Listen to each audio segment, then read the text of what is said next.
Right, unsurprisingly, VAR loomed large at the weekend. It was always going to, but I don't think any of us expected the reaction that we had. So it's almost a case of how do you assess the assessment of VAR at the weekend and if just the sheer volume that it brought up? Well, we have the theory. So if we talk about the offside, we're talking about the Raheem Sterling goal and the offside law, which... in terms of it being factual, you're either offside or you're not. We needed something to happen on the pitch that kind of brought this to a head. Just how fine is the line that they draw? How close can they get to saying you're offside or you're not? Are we talking about a millimetre here? We're trying to say, because this is ultimately what it's all about. If they're saying yes, it is offside, they've got to be able to say what is the margin and how fine is that margin. I'm not sure whether anyone's actually said how fine this margin is that they can measure to. OK, well, IFAB, the International Football Authorities Board, say that they constantly review things. They are going to look at VAR, how it's used, and potentially the offside rule, because the offside rule is very different if you don't have VAR, isn't it? Yeah. It's a very, very different rule. So you can understand quite rightly, because I think with you mentioned earlier on, was it Benfica? Yes. With regard to the new goal kicks. Yeah, because obviously you can keep the ball, the defenders can stay inside the penalty area and the keeper can roll it out to them, but they were actually rolling the ball to, say, a centre-half who was chipping the ball up to the goalkeeper, catching it and playing it long. So I think IFAB said, well, within the laws of the game, that's fine, but the spirit of it isn't right, so we're going to change that. Literally within 24 hours, they changed the law. So maybe with what's happening on the pitch, there is a grey area there. They're not...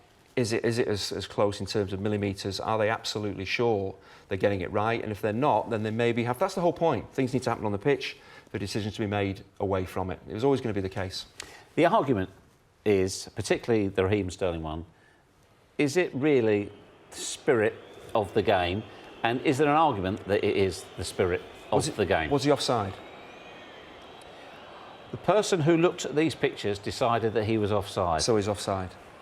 So to me, it isn't about the spirit of the game and saying, well, maybe we should let it go. VAR has been brought in to actually categorically say it is or it isn't. So what I'm saying is, if you're saying it is or it isn't, to what degree are you measuring it? Because that's what it's all about, ultimately. If he sees that as a quarter of an inch or a millimetre, whoever's decided on that, if it's offside, it's offside. Exactly. Yeah. To me, you have to trust the fact that the person who's organising it upstairs, the VAR, making the decisions. And I think it's been a good thing, Jeff. I really do. I quite like it. I know it slows the game down a little bit, but VAR was brought in to help referees. I think it's done that.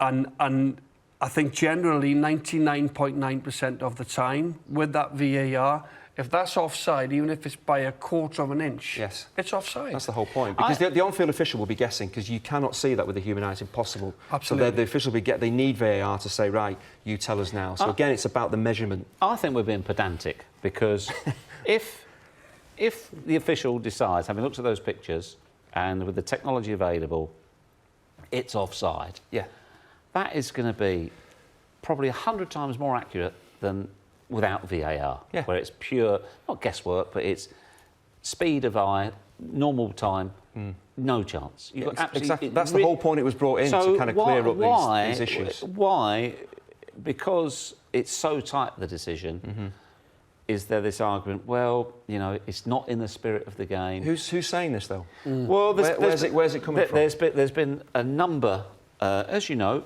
we all work in the game. Football is about opinions as well. A number of people talk about it not being the spirit of the game, although it was never within the laws of the game, the attack having the advantage, which you would like and you wouldn't. Yeah. You can't get it to you can't have it laser position, the actual millimetre. Well, maybe in time you possibly can, but at the moment they can categorically say, with the measurements that they have, he was offside. And they're trying. I think they're trying their improve. Utmost to get it spot on. This one, I'm not too sure whether we get another one as close as this all season, But it's good that we've had this, because this is starting this debate about how close can you measure this to. Yeah. That's the whole point. Well, that's what I'm saying. On the field, it started to maybe... It doesn't sound like it, but it might start to clear up what VAR need to do to really get this as close as they possibly can. I mean, based on that, you're going to shave your armpits, aren't you? Yeah. Yes. You're going to try and lose some weight off your armpits as well. You're playing everybody on side. It's a nightmare. But also, as well, the other question as well is about the delay.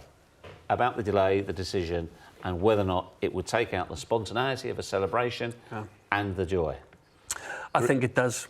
I think that's the one thing that I think could possibly spoil that initial buzz, that an initial elation where we saw last season Man City, Spurs, Pep Guardiola run down the touchline 50 yards when it was called back for the Llorente handball, which was given, and then when Aguero, when it hits Aguero, come back from an offside position.